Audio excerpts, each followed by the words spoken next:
We've signed what we had to sign, and it's been activated. We're dealing also with other states. These states have been hit the hardest. Actually, pretty much by far, you could say the hardest. Everybody can see that. Just look at the numbers.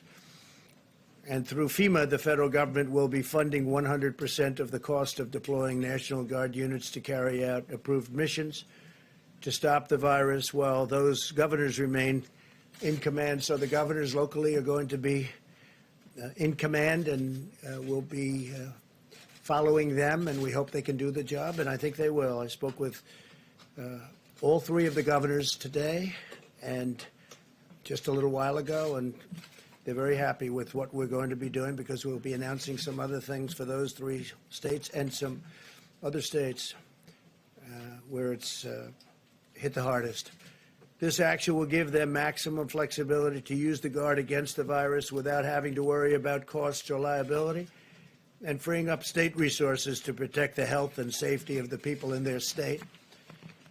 The federal government has deployed hundreds of tons of supplies from our national stockpile to locations with the greatest need. In order to assist in those areas, I approved the state of New York's request for a major disaster declaration, something which Governor Cuomo has been asking for, and which I agree, and we had it done in very rapid fashion. We approved this on Friday evening, and we are working very, very hard to get all of these things not only signed up, but completed and finished and win. The request from the state of Washington for a major disaster declaration was approved just a little while ago. Went through the process, and we moved it very quickly. The request from the state of California was just received, and we will have it approved very quickly. We'll be working. I told that to Gavin Newsom, and we're working on getting that done very quickly. It'll be done maybe tonight.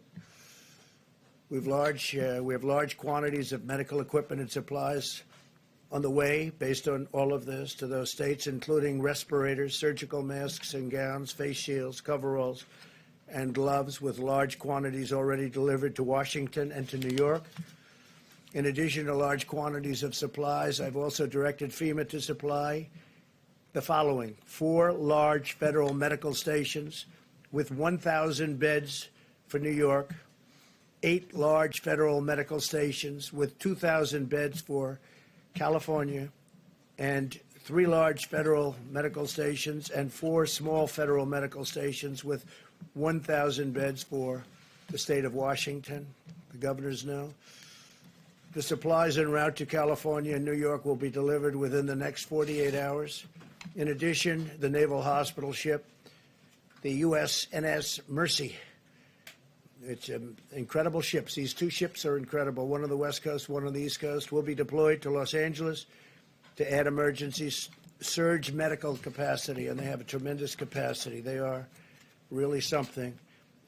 I will say that if you look at some of the things we've been doing, and now those numbers have gone up, and just to be a little bit more exacting, we've done a presidential approval for requests for major disaster declaration for the state of New York, approval of Title 32 National Guard activation for the state of New York.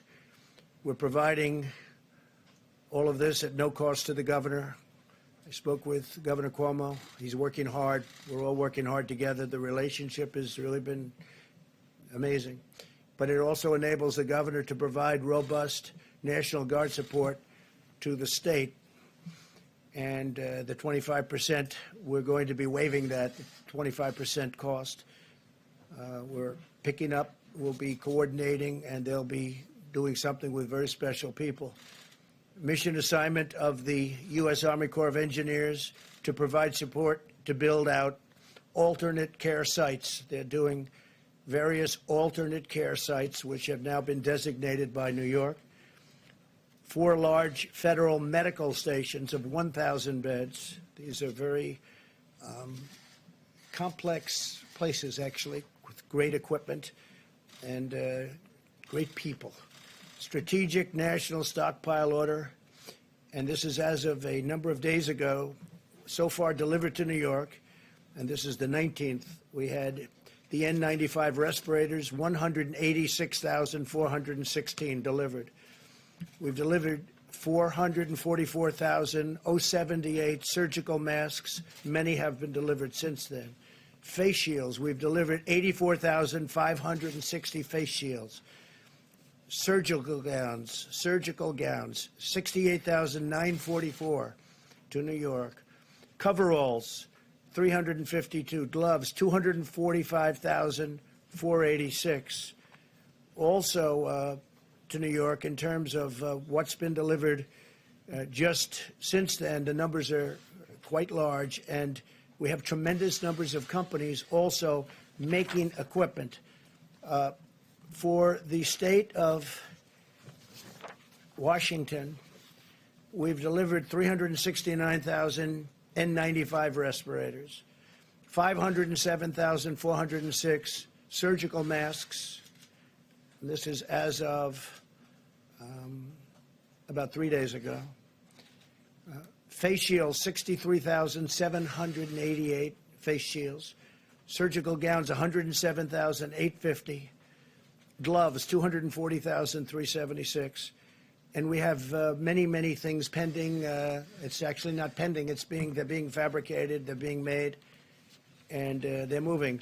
Now, for Washington, so we have 4 small federal medical stations, 250 beds. And for Washington, state of Washington, we have 3 large federal medical stations, 750 beds. And then you have, as I said, the approval of the Title 32 National Guard. State of California, again, to be very precise, we're going to have the approval of the Title 32 National Guard activation. And we're providing all of this, again, like in New York, at no cost to the governor, meaning to Governor Newsom and the state, no cost to the state. It enables the governor to provide robust National Guard support to the state. So they're going to have control of the National Guard. Federal government sending. These are incredible people that are being sent. We have 8 large federal medical stations with over 2,000 beds, and that's going to California. And then strategic national stockpile order. We've ordered, likewise, hundreds of thousands of different items. I won't go into the exact numbers, but the numbers are very substantial. But we're having tremendous additional numbers sent. And whatever the states can get, they should be getting. I say we're sort of a backup for the states. And some of the states are doing really well, and some don't do as well. The ones that don't do as well need more help. But these are 3 states that really do need help because they are hit very hard. And the outpouring from the private sector has also been extraordinary. I'm pleased to report that Honeywell, great company, has just announced it will immediately expand its personal protective equipment manufacturing operations in Rhode Island to produce millions of additional N95 masks. They're very hard to get. They're actually quite complex. For the U.S. government's strategic national stockpile, they'll be immediately then delivered to the various states. This expansion is already underway, and it's going to provide a lot of jobs for that state, probably around 500. The masks will be distributed by the government for the use of the health, safety, and emergency, and this for response workers, primarily for response workers. These are very high-end. This expansion is in addition to Honeywell's action to more than double production of its existing personal protective equipment manufacturing plants. They make a lot of different things, and they're doubling and tripling their production. They're going round the clock. Today, I'm also announcing the launch of a new public-private consortium organized by the White House, the Department of Energy, and IBM to unleash the power of American supercomputing resources to fight the Chinese virus.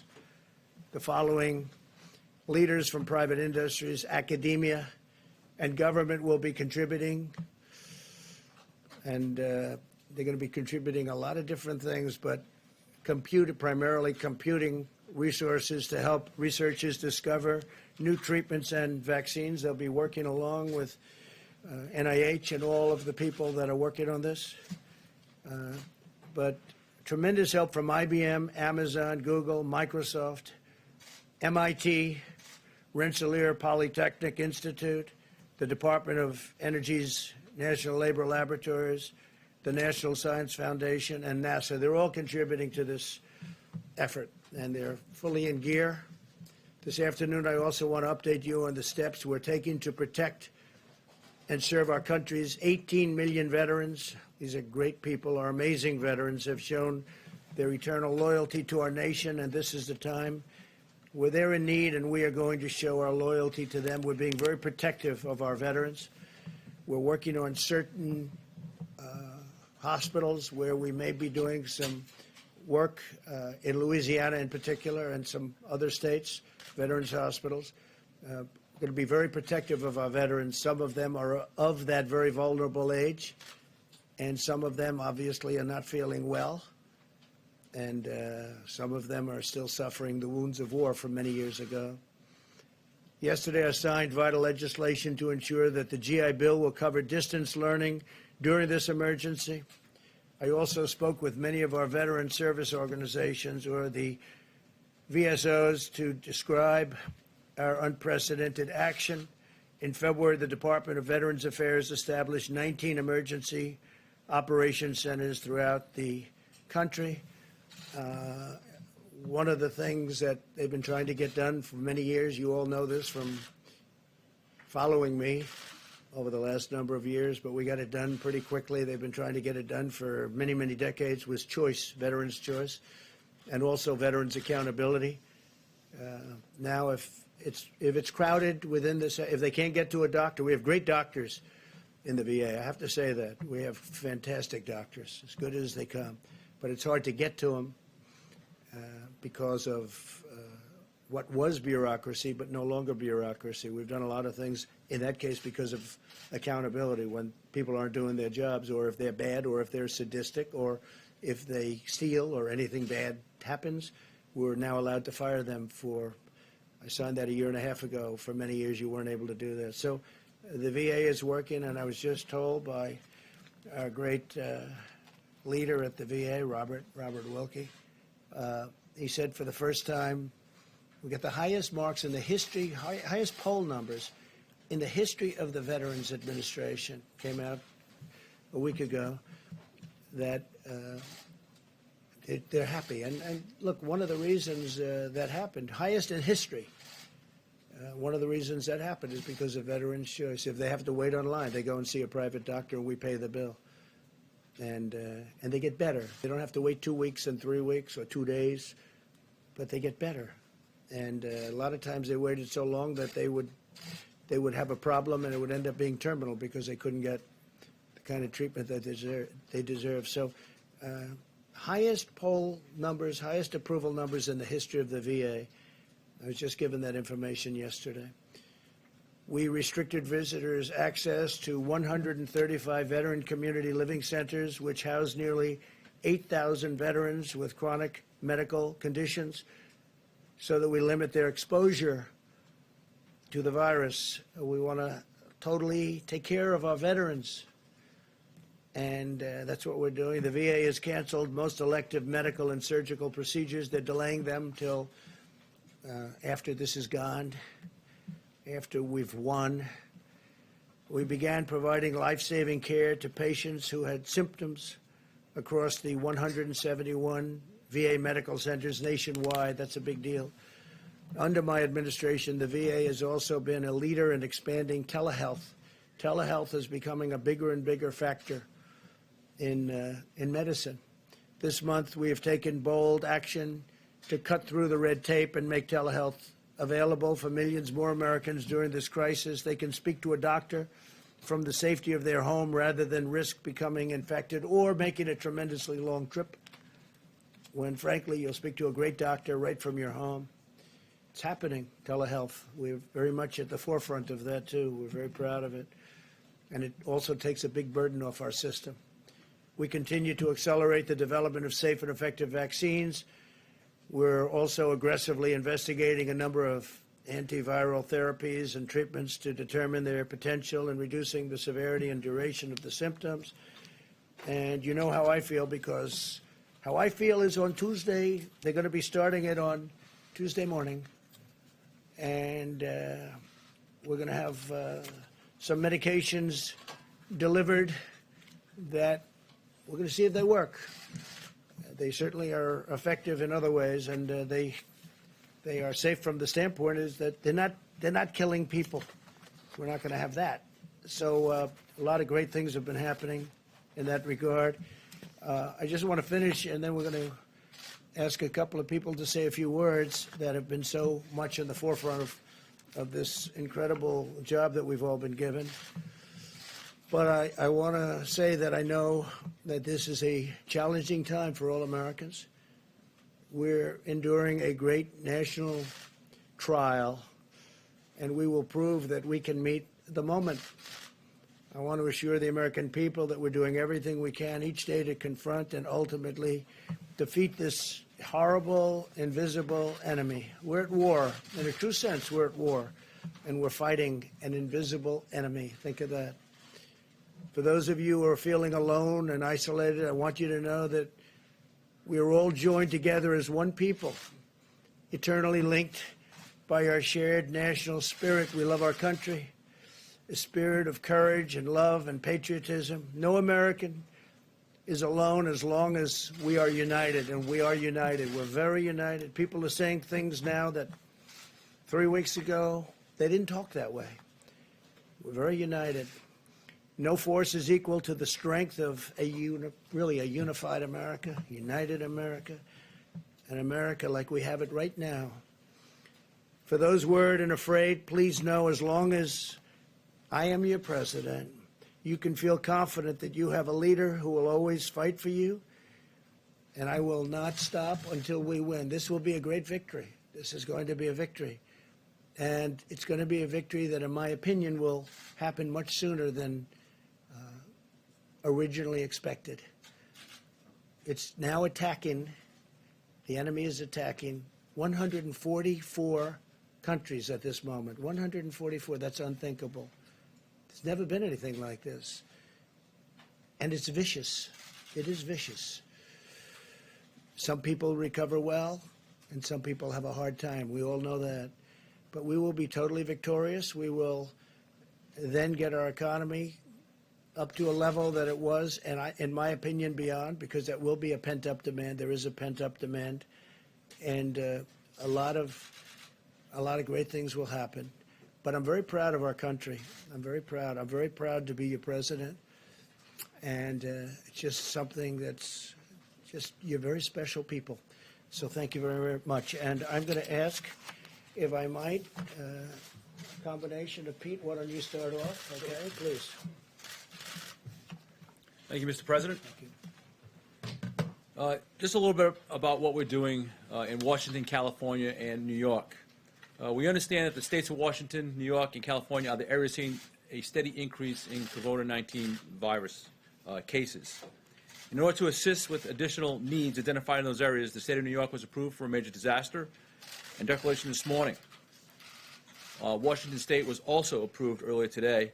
California submitted their request, and the President will consider it immediately. We have medical supplies en route to these states, including respirators, surgical masks, gowns, face shield, coveralls, gloves, with quantities already delivered to both Washington, New York, and California. And we anticipate additional supplies to be delivered within the next 42 hours to all these states. Under President Trump's unprecedented national emergency declaration on March 13, FEMA is assisting state, local, tribal, and territorial governments, including reimbursing eligible emergency protective measures taken at the direction or guidance of public health officials in response to this emergency. All 50 states, the District of Columbia, 5 territories, and 2 tribes are working directly with FEMA under the nationwide emergency declaration for COVID-19. With the assistance of the FEMA regional administrators who are throughout the country, we are working to address the needs of state and local officials everywhere. States, tribal, and territorial governments do not need to request separate emergency declarations to receive FEMA assistance under this nationwide declaration. The emergency declaration does not authorize direct financial assistance available to individuals such as disaster unemployment assistance or other needs assistance at this time. Just a note on the USNS Mercy. Based on analysis of potential needs for hospital beds on the West Coast, the decision was made that the USNS hospital ship Mercy would have the greatest impact in California. The Department of Defense has been given direction to dispatch it to Los Angeles immediately. DoD has advised that the Mercy can get into position within a week or less of today's order. Even though there are more cases right now in Washington, the projected needs for beds in California is 5 times more that of Washington. The Mercy will be used to take pressure off local hospitals, other medical needs, and not for treating COVID-19 cases. And finally, a little bit about the National Guard. The federal government continues to take aggressive action and proactive steps to address the COVID-19 threat as we attack the health and safety, or protect the health and safety of the American people. It remains our top priority. The National Guard is especially posted and equipped to assist federal, state, local agencies while serving the public. In response to this unprecedented nationwide operation, President Trump has approved Washington, California, and New York National Guard units under Title 32 status for the COVID-19 response. The President's action provide the nation's governors continued command of the National Guard forces, enabling states to use additional resources to meet the missions necessary in the COVID-19 response. The National Guard is a viable and responsive avenue to provide a much-needed asset that is state-managed and federally supported. And I want to be clear, this Title 32 activation does not federalize National Guard members. The National Guard is still under the authority of each governor. They will work in concert with the Department of Defense. And we've had a lot of disinformation circling, and I want to make sure it is understood that this is not martial law. The Department of Defense, by way of a mission assignment, will lead this task. And then finally, we continue to respond to hundreds of requests from governors across the country in filling all their critical needs. Thank you, sir. Thank you, Pete, very much. Peter Navarro. Thank you, sir. Thank you, Mr. President. Good evening. What I want to talk briefly about is the Defense Production Act. And to give you the overview here, using the full power of private enterprise and the full force of the federal government, my job at the White House is to make sure, tactically, working with FEMA and HHS, the American people, particularly our healthcare professionals, get the gloves, the masks, and all of the personal protective equipment they need. And I can tell you, sir, that since you signed the Defense Production Act, my job's gotten easier. And let me explain why. The Defense Production Act, in this context, has 2 primary functions. One is mobilization of the industrial base, in this case the public health industrial base, and the other is allocation of resources, both from the supply chain to the manufacturers and from the manufacturers to the end users, such as the healthcare professionals. Now, what we're seeing on a purely voluntary basis, based on the leadership of this administration, we're seeing the greatest mobilization of the industrial base since World War II. And every day I'm working with organizations and companies, National Association of Manufacturing, the National Council of Textile Organizations, and so on, in terms of building up rapidly our capabilities to get what you need. Now, let's think about what mobilization means. It can mean, for example, repurposing a factory. So Pernod Ricard called us last week, and they had 3 hurdles they had to deal with. They called my office, had to make a call to Treasury, FDA, and HHS to clear the path. We got that done that day. They started their production that day, moving from alcoholic beverages to hand sanitizers. And as we speak, a truck is moving towards New York and will arrive there Tuesday to share with the hospitals over 1,000 gallons of sanitizer. So that would be a repurpose. A second example would be one that the President offered with Honeywell. Again, Honeywell called the White House asking for help from the President. And what they said is, look, we want to do this new factory in Smithfield, Rhode Island. They called me on a Friday morning.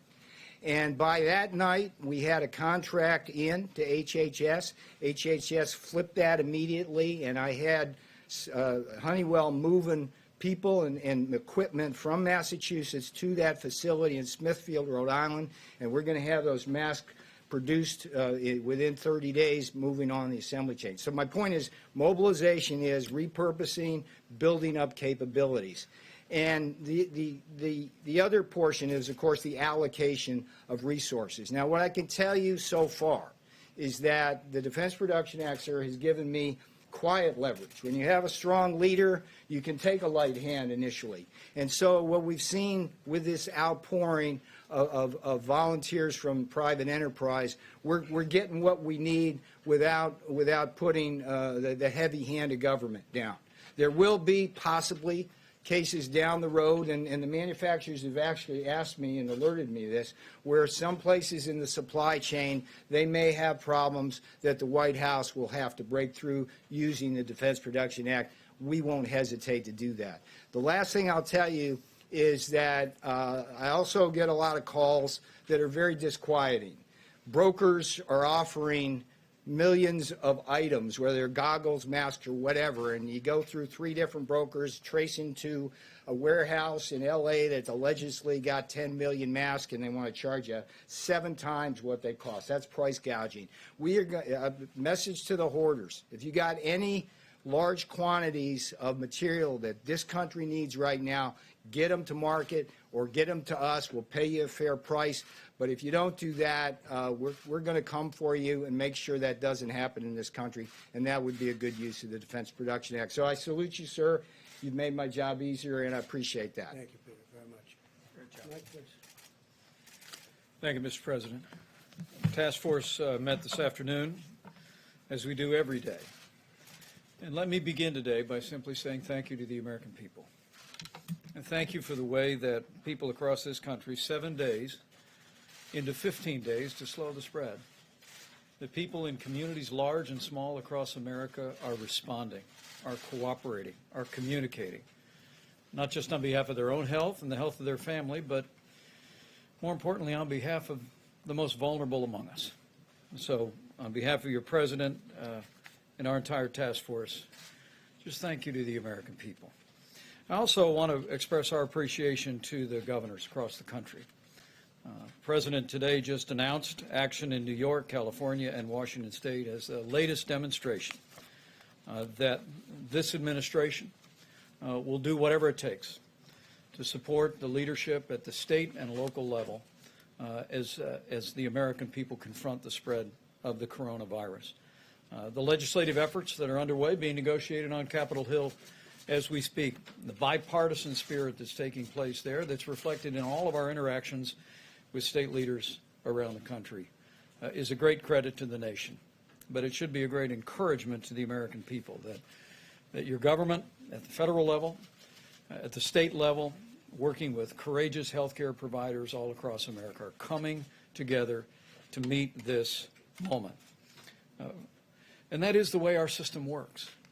It's extremely important that the American people recognize that one of the things that makes America different is that we have a system of federalism, and that by putting FEMA in the lead, the President has emphasized that our response to the coronavirus is, in the anthem of FEMA, it is locally executed, state managed, and federally supported.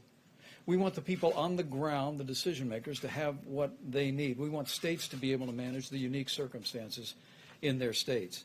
And whether it be the legislation moving through the Congress or the efforts the President announced today, major disaster declarations, Title 32 on the National Guard, resources flowing, hospital beds flowing, we're going to continue to make sure that our states have what they need to meet this moment. Our task force continues to focus on the priorities the President's given us. They are testing, mitigation, and supplies. And on the subject of testing, as is evident to people across the country, testing is more and more available every single day. We'll be detailing tomorrow from this podium the progress that we are making on tests. At this day's reporting, 254,000 Americans have been tested and received results in coronavirus tests, with slightly more than 30,000 actually testing positive. There's a bit of an encouraging word in that for every American. Remember, everyone that's being tested now, with the exception of our healthcare workers, are people that have symptoms that make them think they may have the coronavirus.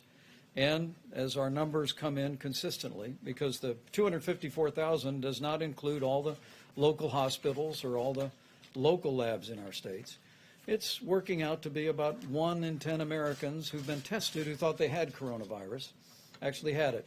9 out of 10 did not. But we'll continue to roll out the testing to provide that resource to the American people.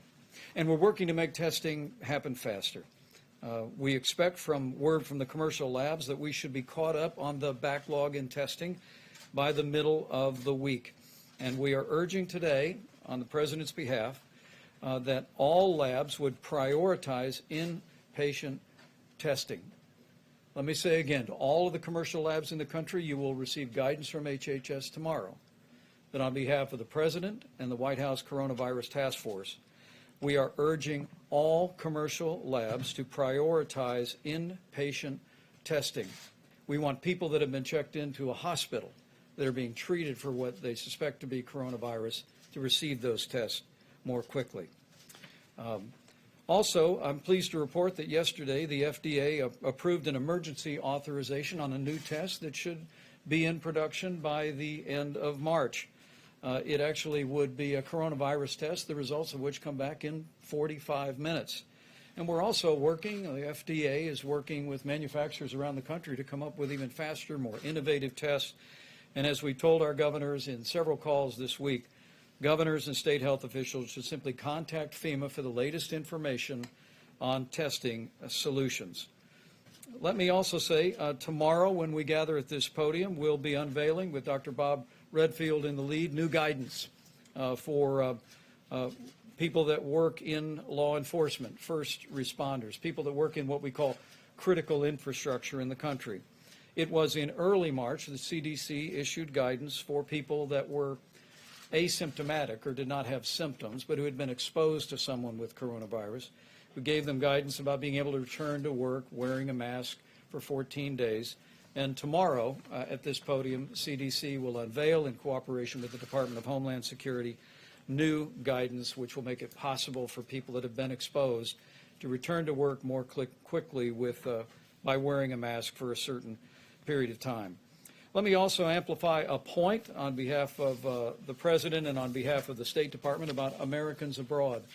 You know, one of the reasons why the United States is in a different position today than portions of Europe are, and China and elsewhere, is because the President suspended all travel from China. He suspended travel from Europe and the UK and Ireland.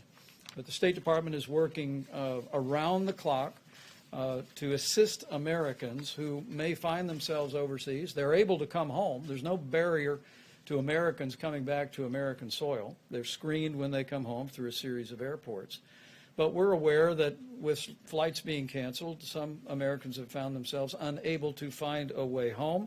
And as the President said, we've been working very diligently through the State Department to make it possible. Their commercial flights have been chartered. We're also working with the military for a backup on flights. At this point, the State Department has brought more than 3,000 Americans back home. But speaking to the Secretary of State today, he wanted me to share a website and a phone number for any American that might be looking on from overseas. You can call the Smart Traveler Enrollment Program at 1-888-407-4747. Or you can go online at step.state.gov. This will allow our embassies and consulates to gather important information about your situation and work to facilitate to bring you home. Let me say finally, as I began, let me close. As the chairman or the leader of this White House Coronavirus Task Force, we are 7 days into 15 days, and the American people are responding. Because as we speak about supplies, as we speak about testing, the most important thing every American can do is heed the guidance and the direction from your state and local officials, particularly in areas where we have widespread coronavirus infections. But for every American putting into practice these measures that the President alluded to at the very beginning of his remarks is a way that we can do this, America. That we can lessen the magnitude of the coronavirus in our country with the cooperation, compassion, generosity, and prayers of the American people, we can slow the spread, we can protect the most vulnerable, and we can heal our land. So let's do it, America. Thank you, Mike, very much. Thank you. Thank you very much, Mike. So just a couple of little things that will take some questions. Maybe you will have some, maybe you won't. That'll be a shock. You'll shock the American public. But I have to say on the testing, if this works out, and we think it might, the new test will be a very simple one, much easier than the existing test, which is quite complex and not a lot of fun to take. And this will be a game changer. But remember, we inherited a broken, obsolete system. It was good for a small number of people, but not good for the millions of people that we're talking about. And we've made this into a system that no matter where you go in the world, that's where they're going. That's what they want to do. That's how they're going to be doing it should something like this happen again. So our people have done a fantastic job, really a fantastic job. And I hope the new test works out. We'll know fairly soon, I think, Doctor. We're going to be knowing about that fairly soon. Hopefully it'll check out or test out. And we certainly are looking forward to that. That will be a very simple test by comparison. Won't be unpleasant at all. And one other thing, the ships. So we have the Mercy, and it's going to California, as you know. That's on the West Coast now. And you have a sister ship that's essentially a twin. They're incredible. I mean, they're incredible ships. I've seen it. I've seen one of them, and they are unbelievable what they can do and the capacity. Many operating rooms, you know, they're wartime ships. They're meant for war. Many, many operating rooms, stainless steel. These rooms are as good as there is anywhere in the nation, actually. I spoke with Governor Cuomo. We had a great conversation today, a number of conversations, actually. He's working very hard. And we are going to be bringing that ship that's called the Comfort. So you have the Mercy and the Comfort. The Comfort's on the East Coast. And that ship will be coming over the next 3 weeks, 3 or 4 weeks. It was in the middle of maintenance, and we are moving the maintenance very, very quickly, and we're also supplying the ship simultaneously. It's actually big supplies going into those ships, big. And that ship will be coming up here over the next few weeks, and we'll probably be putting it in New York Harbor. And we're making arrangements for that also as to where it's going to be docked. So you have the Mercy and you have the Comfort. They'll be coming up. The Mercy will start very, very quickly. It'll be arriving in Los Angeles pretty soon. So we look forward to that. A question? ABC, go ahead. Thank you. First of all, Senator Paul testing positive. When's the last time you had in-person contact with him? Gee, I think it was quite a while ago. I don't But know. also, It's been a long time. On top of Senator Paul, now 4 senators are in isolation, and the rules say that in order to vote, they have Who are to be they, there. please? Who are they? Romney, Senator Lee, Senator Gardner, Senator Gardner, Senator and Rick Scott. Senator Rick Scott. Also, 2 of them were in contact I with. guess Rick is with coming out. With the critical stimulus package vote expected. Romney's in isolation? Yes. Yes. Gee, that's too bad. Go ahead. Detect sarcasm there, No. sir? None whatsoever. Do you think that Congress should consider changing the rules to allow them to vote remotely if it comes to this critical stimulus I package? was thinking about it today, and I'm saying, you know, you could have a lot of senators and a lot of House members. I spoke last night with a very, very good man who happens to be in the House, as you know, and he's just started, and he tested positive. So you could have a large number of people in there from Congress. You could have, between House and Senate, you could have a large number. And I think it's something, at least, I mean, I fully understand why you should be there.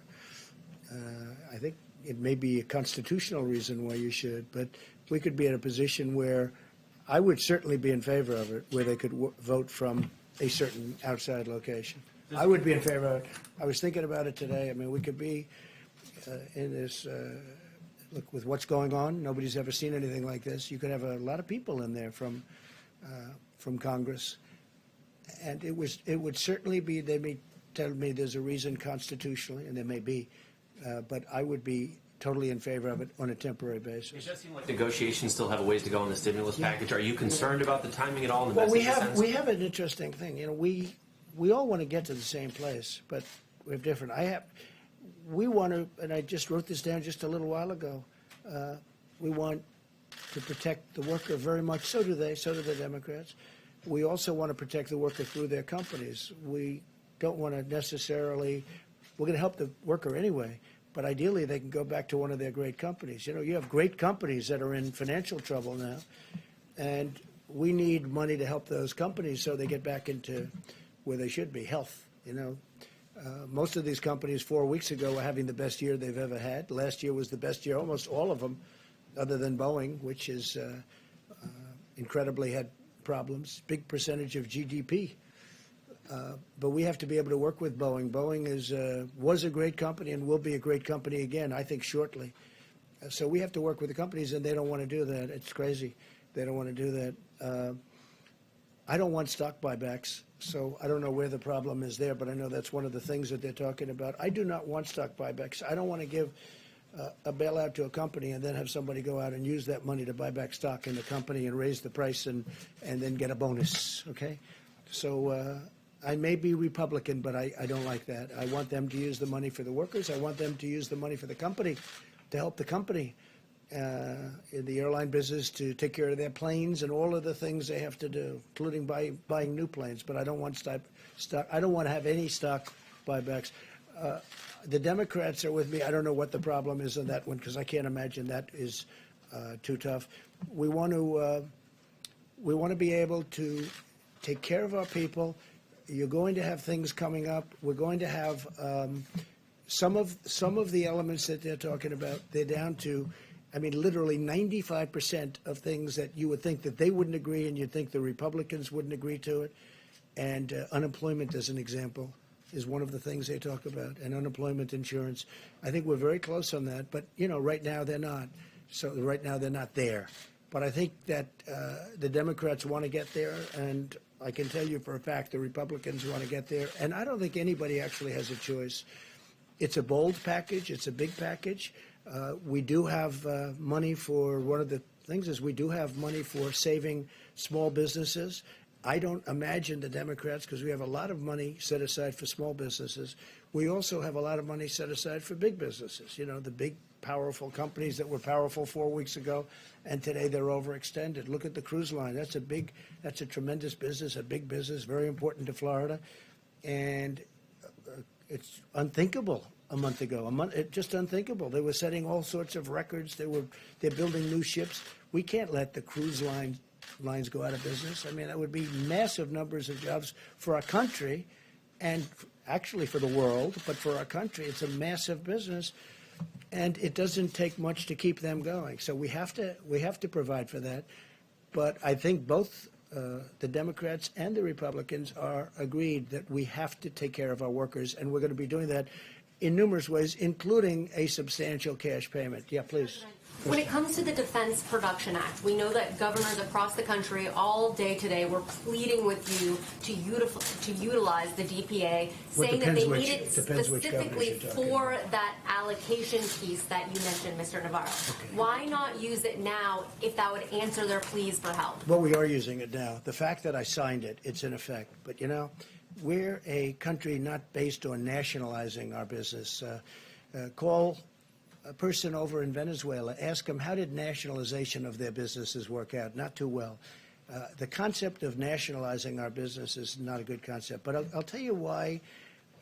As Peter said, we may have to use it someplace along the chain, but we're getting calls. Here's the beauty of it. If we go out and we want, let's say, masks, we don't know who to call on masks, but Hanes, who makes things of cotton, various elements, lots of things, it's a great company, they called us and they said, we're going to make millions of masks. We got a call today from 3M. There's a big article today, the head of 3M.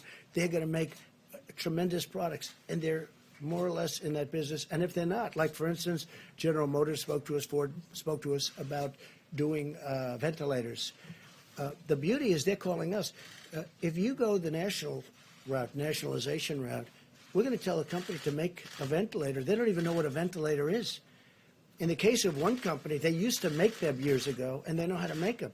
You know, it's a very complex piece of equipment, frankly. So what we're doing is, I think Peter said it maybe better than anybody's going to say it. We have the threat of doing it if we need it. We may have to use it somewhere along the supply chain in a minor way.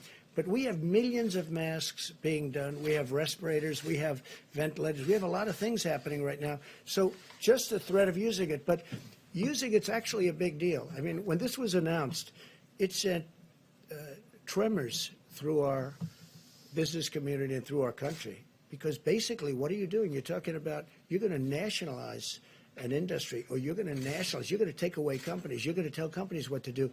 The truth is, most people, nobody would know where to start. There are companies out there that you wouldn't think of that have called us that say, we can do ventilators. We used to do them years ago, and they can do them in large quantities. If I call companies and say, you build ventilators, they don't even know what a ventilator is. So it's really working out very well. One of the reasons I read the numbers to you is because we've given vast numbers of just about everything. We've taken it out of our supply, and we're restocking our supply. But we're really backing up the governors. The governors have to go out, do their things, and you have a lot of governors. They've done a fantastic job. You have some that haven't. Usually it's the ones that complain that have the problems. But we've had a great relationship, as an example, with Governor Cuomo, with Governor Newsom. We've had a great relationship with the state of Washington. Those are three hotbeds. Now, we're also dealing with other states. As the Admiral said yesterday, we're dealing with all of the states, actually, in one form or another. Some are very affected in a very minor way, where you have 2 people or 3 people. And I don't even mean deaths. I mean literally cases. And that's different than New York, where you have, tremendous, where everybody, I lived there for a long time, everybody's extremely close, it's tight. And you have a lot of cases in New York. And we're helping Governor Cuomo. We're helping Governor Newsom. They've been total gentlemen. They want to get it done, and we want to get it done. But doing it the way we're doing it is much better. It's really much better. But in terms of I'm asking about the supply chain. It's about allocation, not about manufacturing. So the companies, it's not about nationalizing the companies, it's about the allocation. We coordinate with the states, and we are coordinated with the states. And for the most part, the coordination has been very good. Look, 3 days ago, I had a phone call with all the governors. I actually allowed the press to stay. They weren't supposed to stay. And one person in the media said, that was surprising.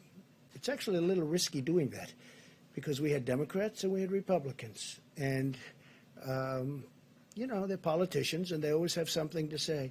Well, I took a lot of calls, and we really didn't get one nasty or bad response. They were thanking us for the job we did. And I had the press standing. I don't know if you were there. I don't think so. I had the press standing there watching. They weren't supposed to be there, but I said, let them stand there. The governors were very complimentary, very, very complimentary. And I watched over the last few days Governor Cuomo. I watched Gavin Newsom in California. I watched both of them, and they've been, very complimentary. And those are really the hotbeds. And so we want to keep that going. I'm very proud of this country, and I'm frankly very proud of a lot of the politicians that normally we're fighting with. We have different views on things, a little different view. But we're going to get to the same place. We have different views, but we're going to get to the same place. Yeah, please. Yes, I wanted to ask if you're considering an executive order to free elderly nonviolent criminals from federal prisons. We have been asked about that, and we're going to take a look at it. It's a bit of a problem. But when we talk about totally nonviolent, we're talking about using totally nonviolent prisoners. We are actually looking at that, yes. And a quick I wanted to ask also, your administration eliminated a key position in China in July, a medical epidemiologist embedded in China's disease control agency, and it was just months before the first cases were spotted in Wuhan. So the question is basically why the post was eliminated. And well, I could ask anybody. Would you like to take that one, Bob? But this is just like all of the other stuff that not you, but that the press was asking. All of which turned out to be, we actually gave CDC more money, not less money. They said we defunded. It turned out it was more money. Every one of those things that were said were 100% wrong. And this sounds like another one of them. But anyway, go ahead. Yeah, as you know, CDC has offices all around the world right now to do our function to detect and prevent and respond to outbreaks where they occur. The China office is actually being augmented as we speak, and we've been embedded there for over 30 years. There's a reason they call it the Chinese CDC, because we've had that productive partnership. Mr. President. And I wish, again, our relationship with China is a very good relationship. I wish they told us 3 months sooner that this was a problem. We didn't know about it. They knew about it, and they should have told us. We could have saved a lot of lives throughout the world. If you look at what's happening in Italy and Spain and a lot of other countries, we could have saved a lot of lives throughout the world. Kelly?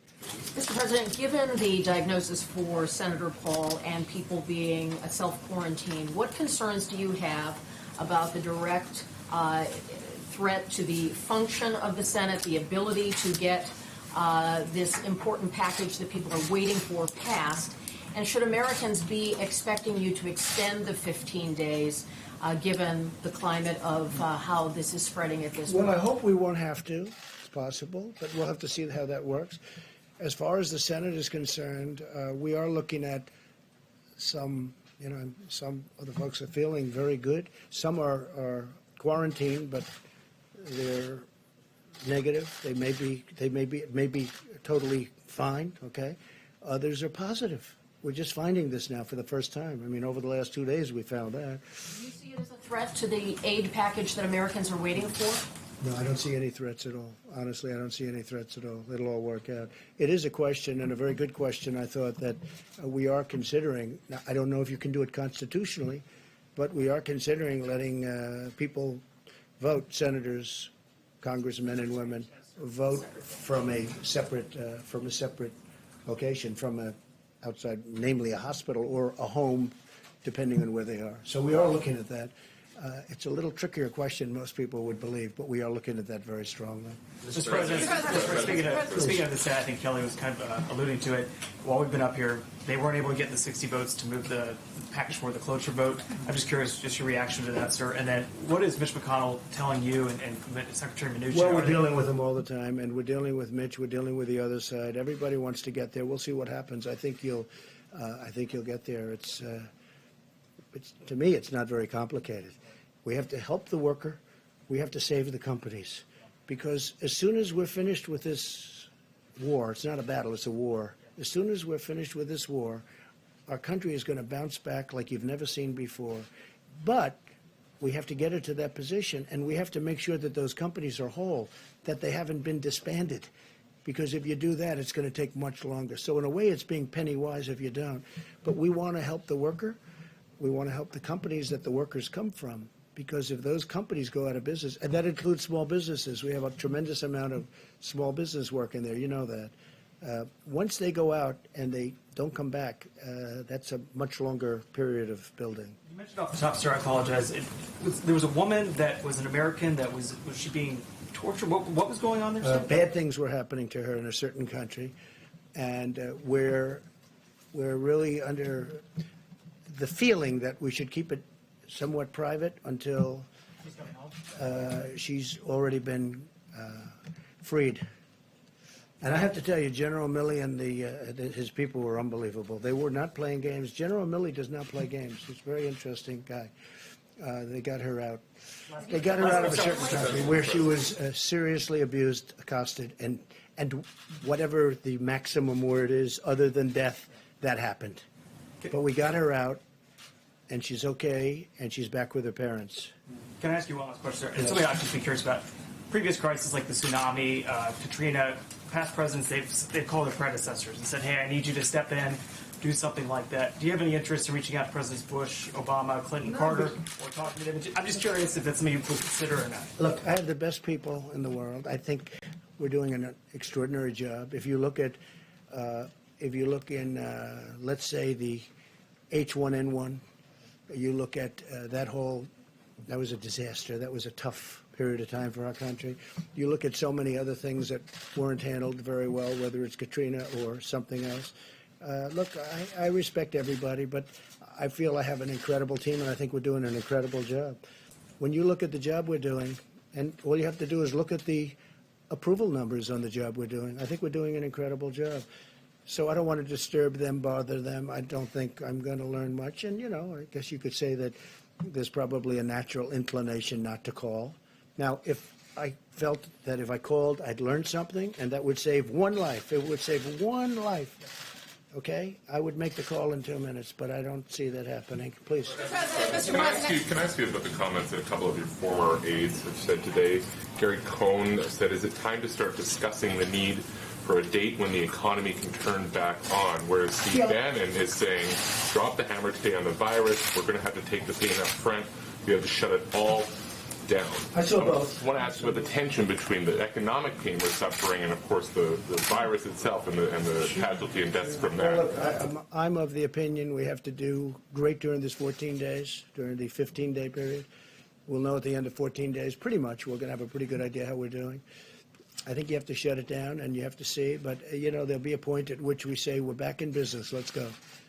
That Those point two is coming statements sooner. are not mutually exclusive, you understand. I saw both of them today. Well, I think And they Steve Bannon's intermesh. calling for more of a shutdown Well, than we are now. he is calling for a faster, just a brutal shutdown, and then open up maybe a little bit faster. So, there's that fine line. Look, we did a big shutdown when we wouldn't allow people from China that could have been very seriously infected, when we cut that off very early. And then we cut Europe off very early, as you know. So that was also very When do you start opening Main Street Well, back I up? can't tell you that. What I have to say is that I think we're going to have good results. I think the American people have been amazing.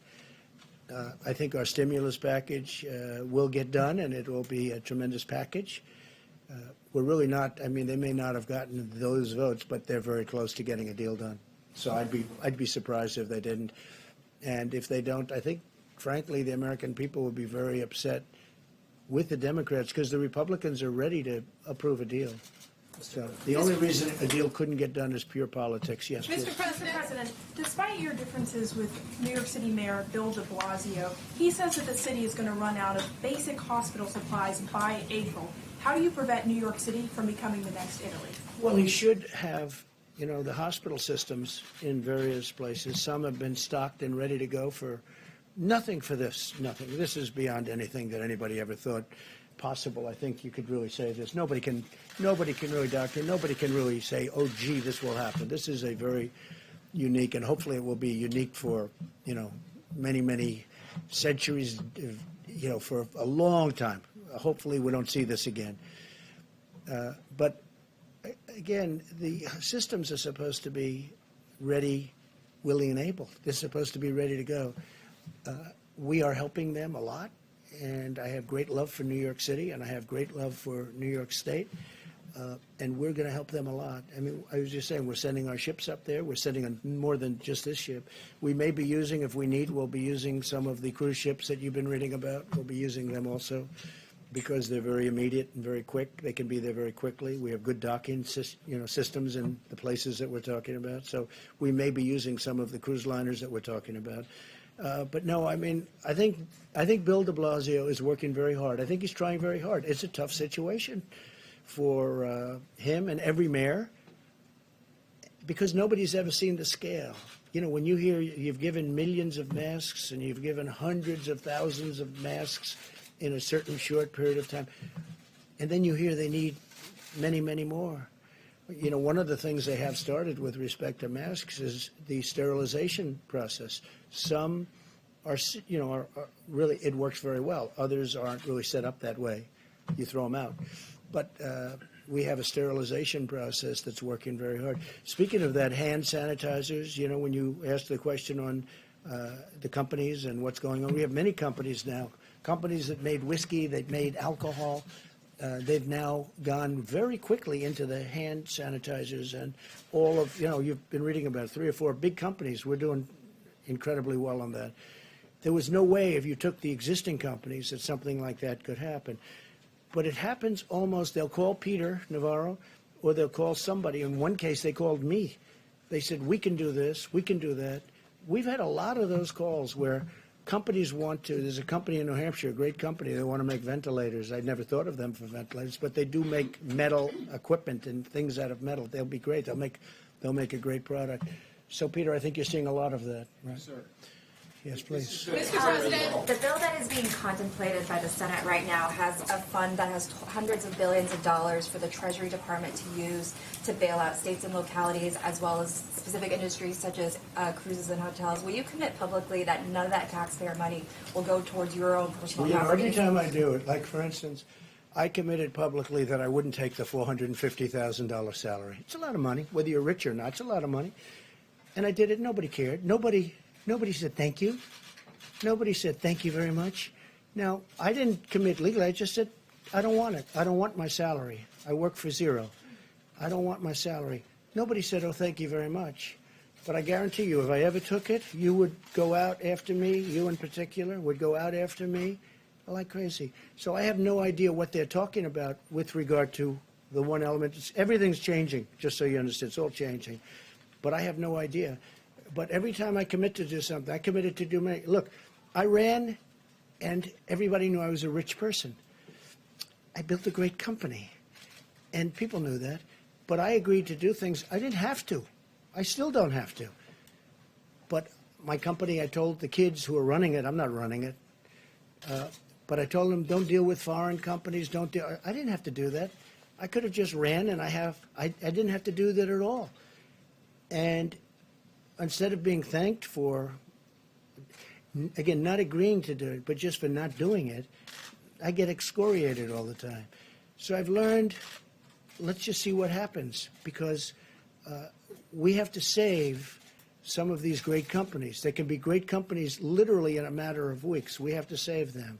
Yeah, please. Thank you, Mr. President. Can I go back to your announcement at the top about the National Guard and then also the medical structures that are going to be built? Okay, so you had said that there would be 8 large medical structures that will be built in California with more than 2,000 beds.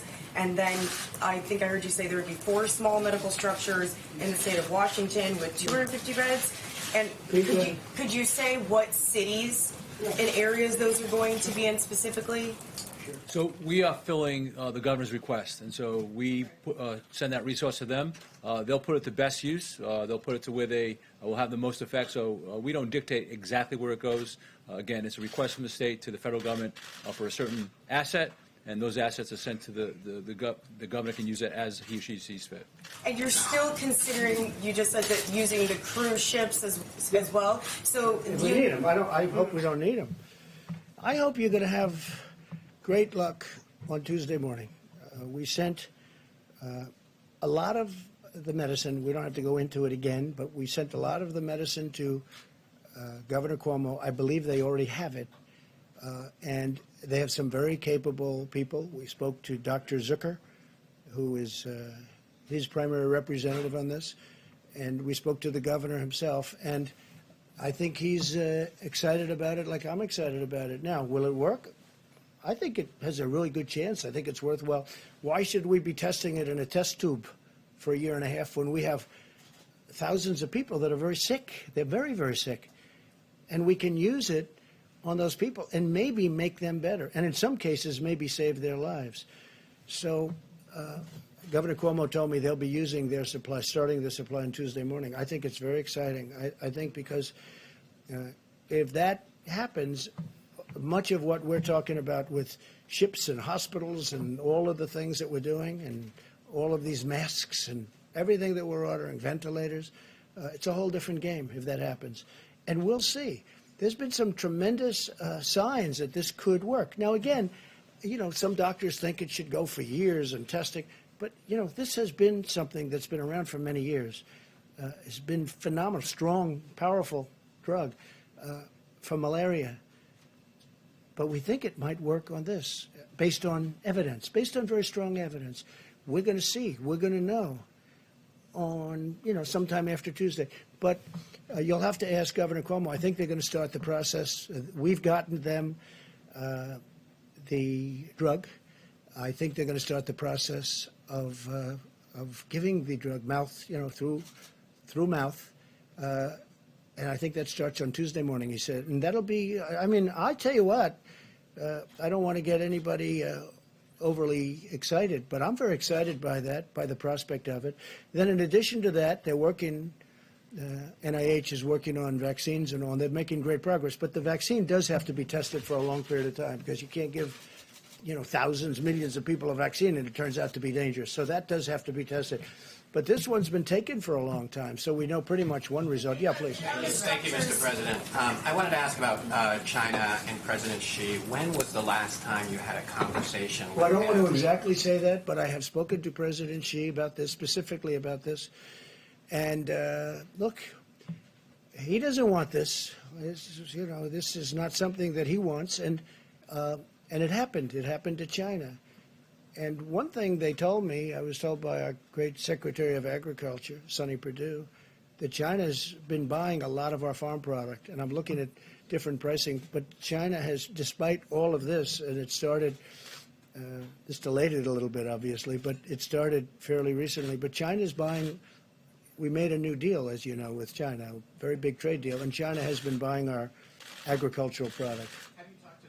Masks. I mean, they've been a supplier of the United States of masks, of a lot of this Yes, equipment. in fact, they're Have you sending tried to some open those masks. back up? They're sending masks to Italy. They are sending masks to Italy.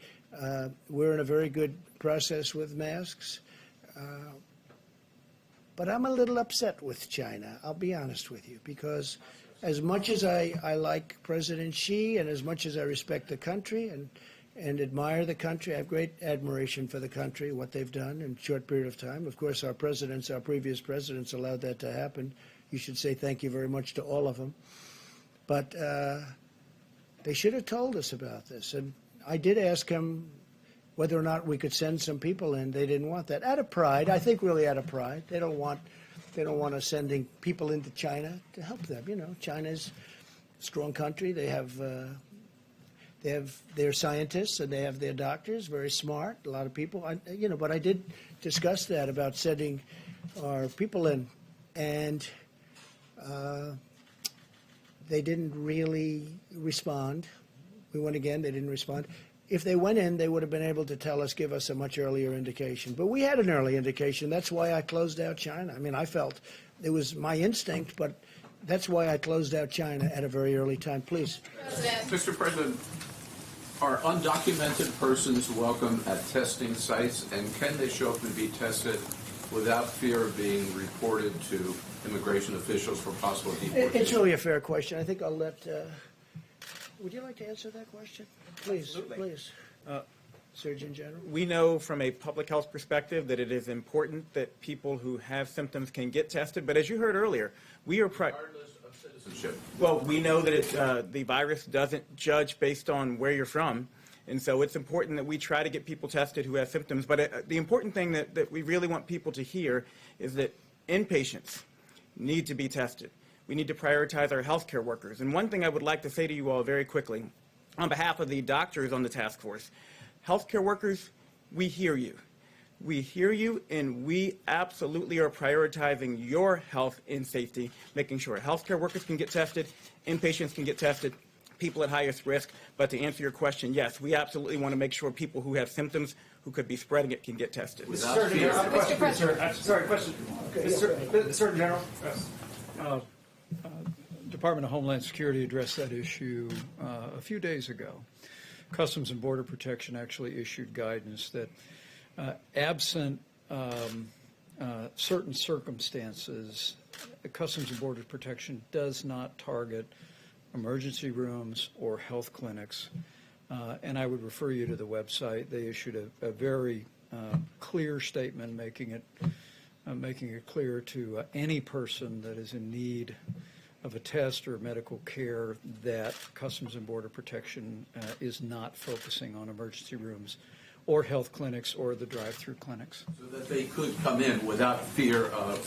Yes, I'll answer that. And if that's not the policy, I'll make it the policy. And I was just saying, as Mike was saying that, the answer is yes, we will do those tests because I think in that case it's important.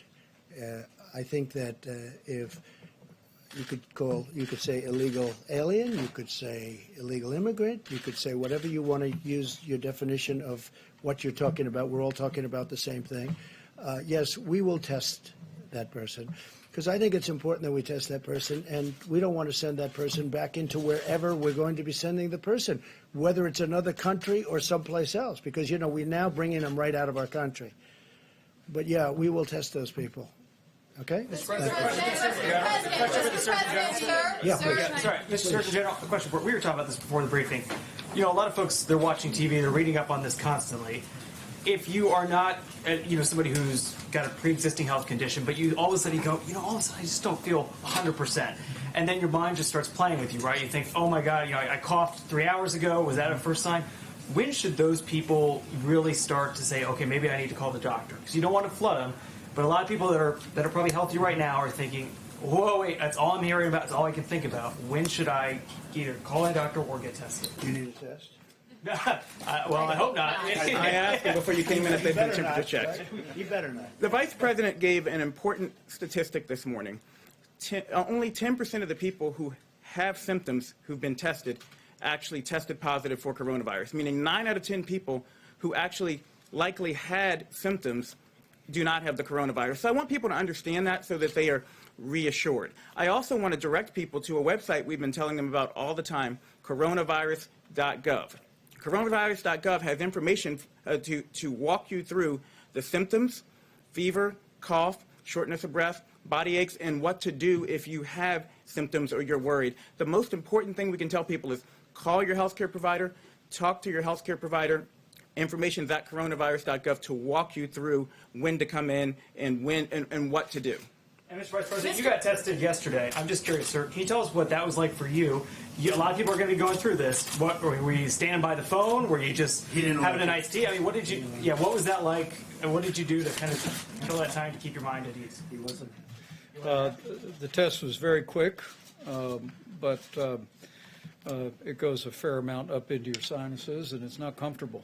And that's the reason it probably is a good opportunity to say again to any American looking on. If you don't have symptoms, you don't need a test.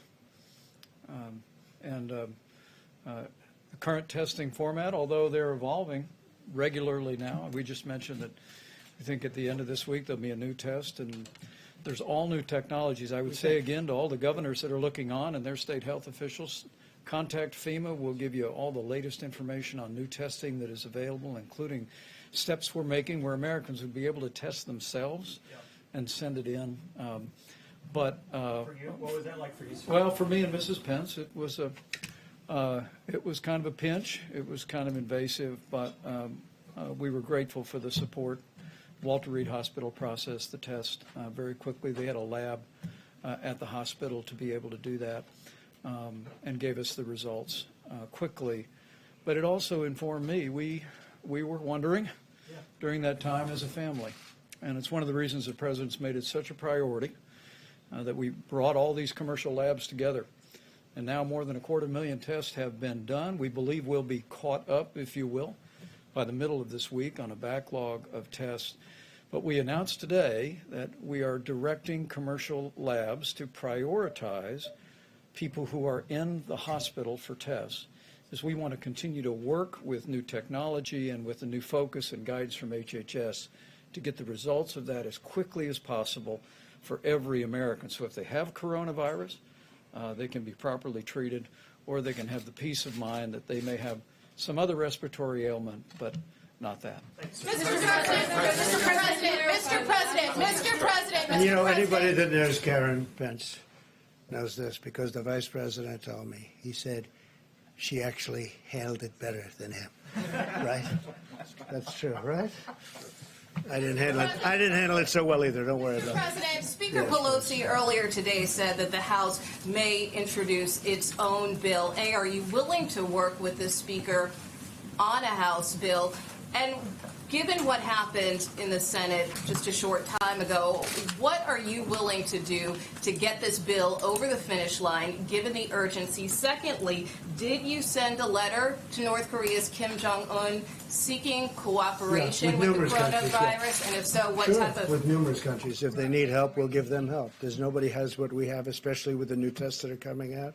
North Korea, Iran, by the way, and others. We are open for helping other countries. and there's a very serious time, and North Korea is going through something. Iran is going through something very, very strong.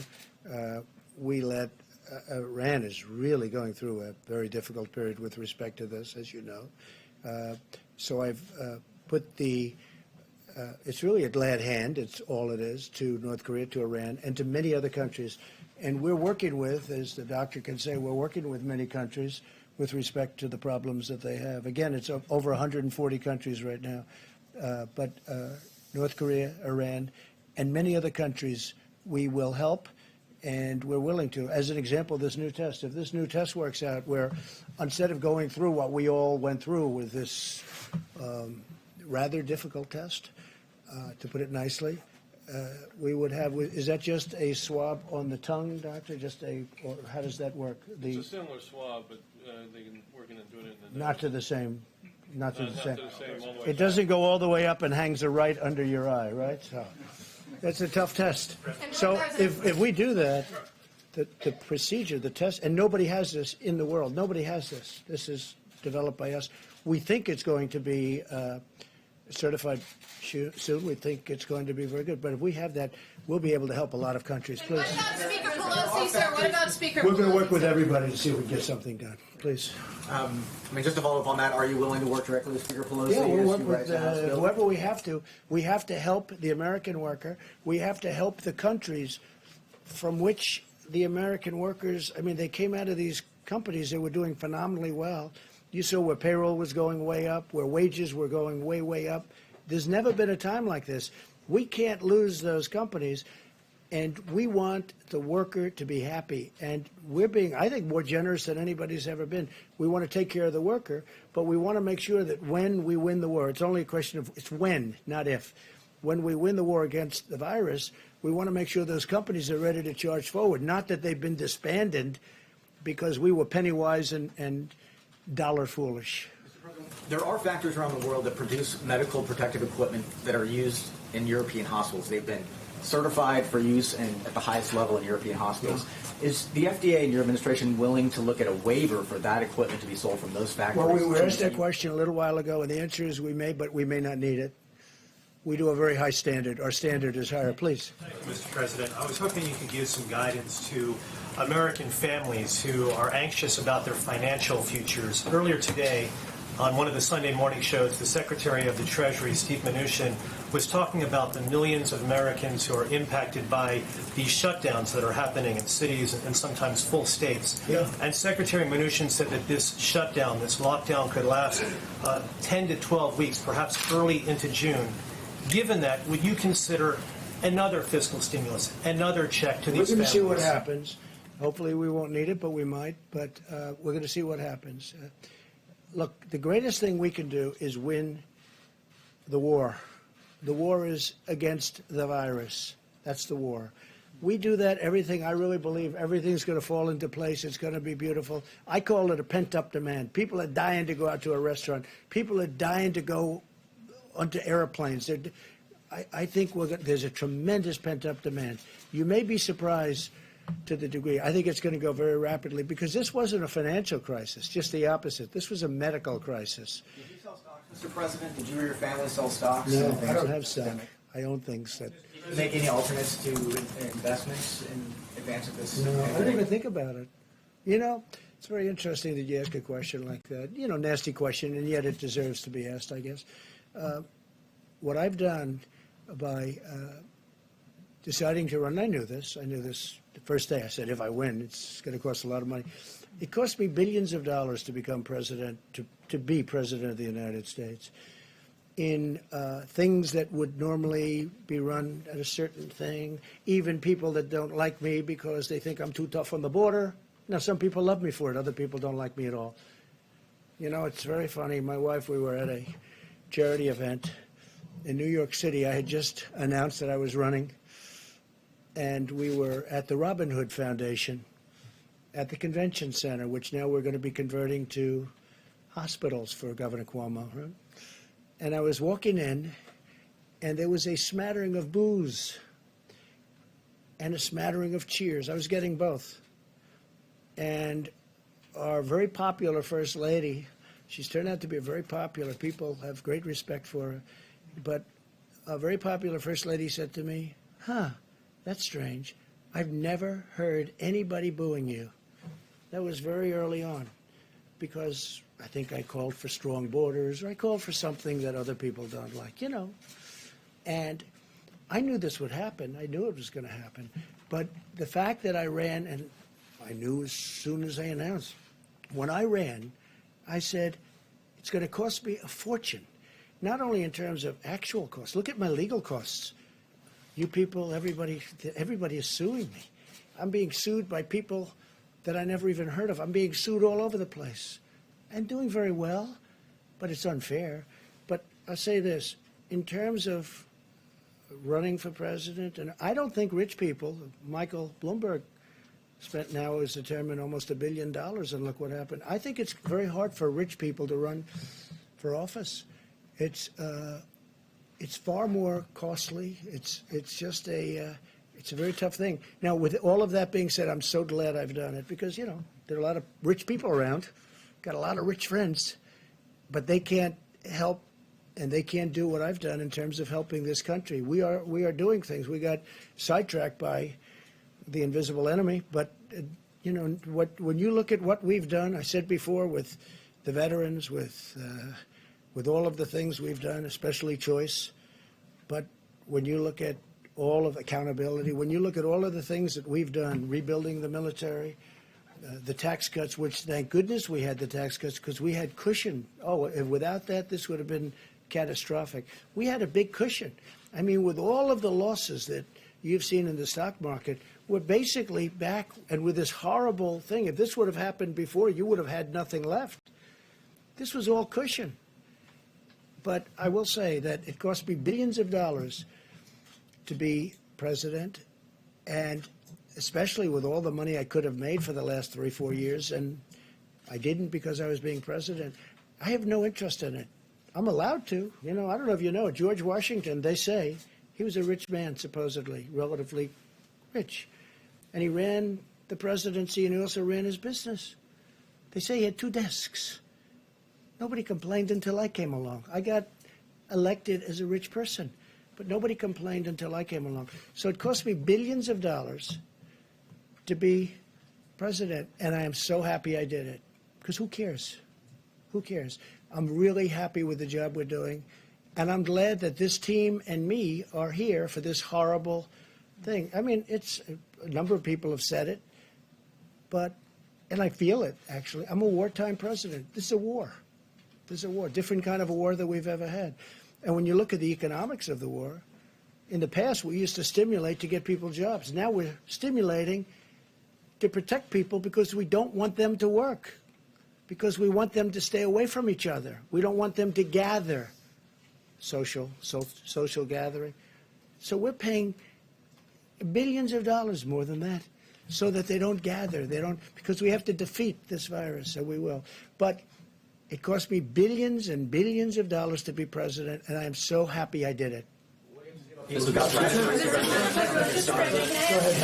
Foreign countries, please. I realize that your priority is to Americans and, of course, this nation.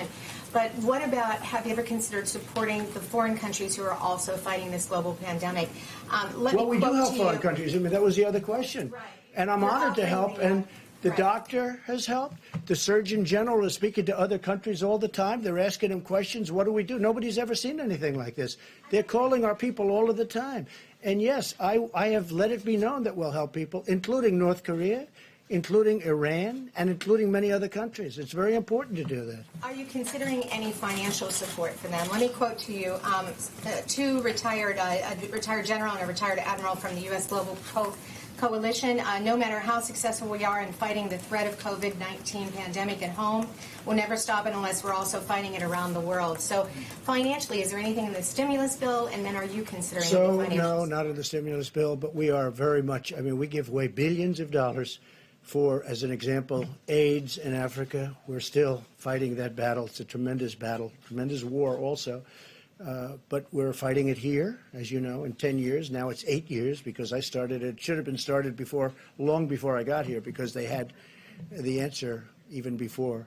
But we're fighting that battle. We'll be AIDS-free in approximately 8 years. It looks like that is going to happen. We're spending a lot of money, but we're spending a lot of money with other countries. If you look at the aid that we give to other countries, we give billions and billions and billions of dollars to other countries.